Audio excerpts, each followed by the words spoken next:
दोस्तों, रामायण भारत के सबसे प्रसिद्ध ग्रंथों में से एक है। महर्षि वाल्मीकि द्वारा रामायण में भगवान राम की संपूर्ण जानकारी लिखी गई है।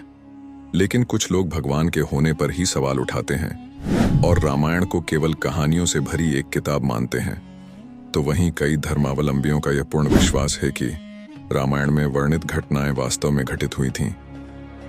आज हम आपके सामने इसके सत्य होने के सबूतों को आपको बताएंगे, जिन्हें देखकर आप खुद इस निर्णय पर पहुंच जाएंगे कि रामायण में वर्णित घटनाएं कोई काल्पनिक रचनाएं नहीं, बल्कि सच्ची घटनाएं थीं। तो वीडियो शुरू करने से पहले आप भी सभी की तरह वीडियो को लाइक जरूर करें। रावण का महल लंकापति रावण के महल के अवशेष आज भी श्रीलंका में मौजूद है। ये वही महल है जिसमें रावण अपनी पटरानी मंदोदरी के साथ निवास करता था। इस महल को पवन पुत्र हनुमान ने लंका के साथ जला दिया था। इस जले हुए महल के अवशेष आज भी देखे जा सकते हैं। कोबराहूड केव रामायण के अनुसार रावण ने सीता का हरण करके सबसे पहले इसी गुफा में रखा था। इस गुफा का आकार एक सांप के सिर जैसा दिखाई देता है, जिसके कारण इस गुफा को कोबराहूड के नाम से भी जाना जाता है। इस गुफा के अंदर चारों ओर की नक्काशी से साफ पता चलता है कि यह रामायण कालीन गुफा है और यह गुफा आज भी श्रीलंका में मौजूद है। पानी में तैरने वाले पत्थर राम सेतु पुल के पत्थर पानी पर तैरते थे। सुनामी के बाद रामेश्वरम के पत्थर में से कुछ जमीन पर आ गए थे। शोधकर्ताओं के अनुसार राम सेतु को बनाने के लिए जिस विशेष प्रकार के पत्थर का इस्तेमाल किया गया था, जिसे विज्ञान की भाषा में प्यूमाइज स्टोन कहते हैं, शोधकर्ताओं ने जब इन पत्थरों को पानी में फेंका तो वह तैर रहे थे, जबकि दूसरे पत्थर पानी में डूब जाते थे। रामेश्वरम में आई सुनामी के दौरान ये पत्थर दिखाई दिए थे। आपको बता दें कि आज भी कई साधु संतों के पास ये तैरने वाले पत्थर मौजूद हैं। हनुमान गढ़ी माना जाता है कि श्री राम की प्रतीक्षा हनुमान जी इसी स्थल पर करते थे। रामायण के अनुसार जब सीता माता का अपहरण हुआ था तो राम जी की मुलाकात हनुमान जी से हुई। यह एक प्राचीन हनुमान मंदिर है, जिसे हनुमान गढ़ी के नाम से जाना जाता है। कहा जाता है कि लंका विजय के बाद भगवान श्री राम ने हनुमान जी को यह जगह रहने को दिया था, जिसके कारण इसे हनुमान जी का घर भी कहा जाता है। बता दें कि रामायण में भी हनुमान गढ़ी का उल्लेख किया गया है। रामायण कालीन हवाई अड्डे श्रीलंका की रामायण अनुसंधान टीम ने रावण के रामायण कालीन 4 हवाई अड्डे खोजने का दावा किया है। श्रीलंका की श्री रामायण रिसर्च कमेटी के अनुसार रावण के 4 हवाई अड्डे थे। उनके 4 हवाई अड्डों के नाम कुछ इस तरह है: उसानगोड़ा, गुरुलोपोथा, तोतुपोलाकंदा और वारियापोला। इन 4 में से एक उसानगोड़ा हवाई अड्डा नष्ट हो गया था। कमेटी के अनुसार सीता की तलाश में जब हनुमान जी लंका पहुंचे तो लंका धन में रावण का उसानगोड़ा हवाई अड्डा नष्ट हो गया था। उसानगोड़ा हवाई अड्डे को स्वयं रावण निजी तौर पर इस्तेमाल करता था। द्रोणागिरी पर्वत रामायण के कथा में उल्लेख किया गया है कि लक्ष्मण और मेघनाथ के युद्ध में मेघनाथ के बाण से लक्ष्मण मूर्छित हो गए थे। तब राजवैद्य सुरोण के उपाय के अनुसार द्रोणागिरी पर्वत से संजीवनी बूटी लाना था। तब हनुमान जी संजीवनी लेने द्रोणागिरी पर्वत गए थे। उन्हें संजीवनी की पहचान नहीं थी, तो उन्होंने पूरा पर्वत ले जाने का निर्णय लिया, जिसमें से संजीवनी बूटी निकालकर लक्ष्मण के प्राण की रक्षा की गई। लक्ष्मण जी के ठीक होने के बाद हनुमान जी ने द्रोणागिरी पर्वत को उसी स्थान पर रख दिया। यह पर्वत आज भी श्रीलंका में मौजूद है। और जब वैज्ञानिकों ने इस पर्वत पर रिसर्च की तो पता चला कि इस पर्वत पर वही जड़ी बूटियां मौजूद हैं जो सिर्फ हिमालय पर्वत पर ही पाई जाती है।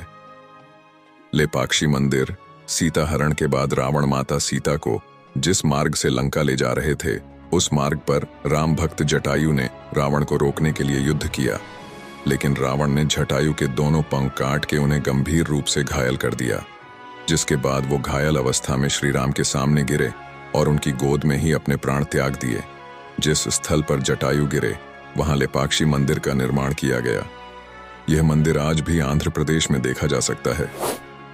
पंचवटी दोस्तों, जब प्रभु राम सीता और लक्ष्मण वनवास के लिए अयोध्या छोड़कर गए थे तो उन्होंने यहीं पर झोपड़ी बनाकर अपना वनवास पूरा किया था और साथ में यहीं पर लक्ष्मण ने शूर्पणखा की नाक भी काटी थी। ये पंचवटी तपोवन आज भी नासिक में स्थित है और यहीं पर सीता गुफा नाम से एक गुफा भी मौजूद है। कोणेश्वरम मंदिर, जैसा कि आप सभी जानते हैं कि रावण भगवान शिव की पूजा करता था और इसलिए उसने भगवान शिव के लिए इस मंदिर का निर्माण भी कराया था।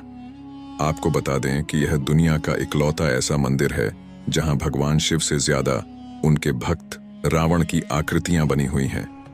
बता दें कि इस मंदिर में बनी एक आकृति में रावण के 10 सिरों को दिखाया गया है। हनुमान जी के पैरों के निशान। हनुमान जी ने जब सीता जी की खोज के लिए समुद्र पार किया था तो उन्होंने विशाल रूप धारण किया था। फिर वह आकाश मार्ग से समुद्र पार करके श्रीलंका पहुंच गए थे।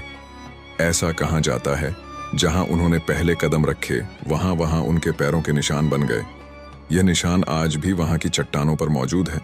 इसके अलावा रावण ने माता सीता का हरण करके उन्हें अशोक वाटिका में बंदी बनाकर रखा था। उसके पास एक झरना भी है।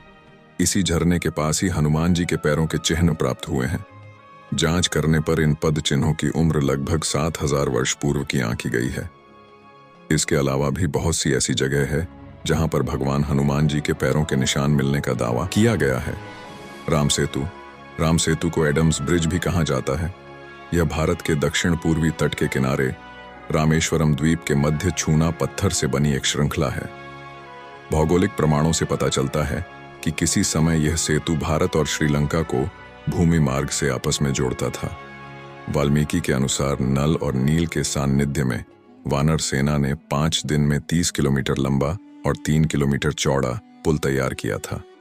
रामसेतु एक बार फिर सुर्खियों में तब आया जब नासा के उपग्रह द्वारा लिए गए फोटो मीडिया में सुर्खियां बने थे। समुद्र पर बने सेतु को राम जी की दूसरी विजय कहा जा सकता है, क्योंकि रावण को विराट समुद्र की तरफ से किसी से कोई खतरा नहीं था। आज भी राम सेतु का होना रामायण को सच साबित करने का सबसे बड़ा साक्ष्य है। रावण का शव। ऐसा माना जाता है कि रैगला के जंगलों के बीच एक विशालकाय पहाड़ी पर रावण की गुफा है जहां उसने घोर तपस्या की थी। उसी गुफा में आज भी रावण का शव सुरक्षित रखा हुआ है। रैगला के घने जंगलों और गुफाओं में कोई नहीं जाता है क्योंकि यहाँ जंगली और खूंखार जानवरों का बसेरा है। रैगला के इलाके में रावण की यह गुफा 8000 फुट की ऊंचाई पर स्थित है, जहां 17 फुट लंबे ताबूत में रखा है रावण का शव। आपको बता दें कि इस ताबूत के बाहर एक खास तरह का लेप लगा हुआ है, जिसके कारण यह ताबूत हजारों सालों से जैसा था वैसा ही है। सुग्रीव की गुफा बाली के डर से सुग्रीव जिस गुफा में रुके थे वह गुफा आज भी मौजूद है। यहीं पर उनकी मुलाकात राम जी से हुई। बाद में राम जी ने बाली का वध किया और सुग्रीव को किष्किंधा का राजा बना दिया था। अशोक वाटिका वर्ष 2004 में रिसर्च के द्वारा पता चला कि रामायण में वर्णित अशोक वाटिका आज भी श्रीलंका में स्थित है, जहां रावण ने सीता माता को हरण करने के पश्चात कैद कर रखा था। इस क्षेत्र में लाखों की तादाद में आज भी अशोक के लंबे लंबे वृक्ष विद्यमान हैं। अशोक वृक्षों की अधिकता होने के कारण ही इसे अशोक वाटिका कहा जाता है। आज इस जगह को सीता एलिया के नाम से जाना जाता है, जो नूरा एलिया नामक जगह के पास स्थित है। बता दें कि यहाँ आज माता सीता का मंदिर है और पास ही एक झरना भी है। रामलिंगम।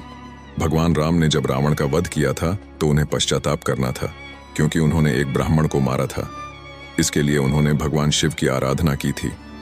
तब भगवान शिव ने उन्हें 4 शिवलिंग बनाने के लिए कहा। तब एक रेत का शिवलिंग देवी सीता ने बनाया।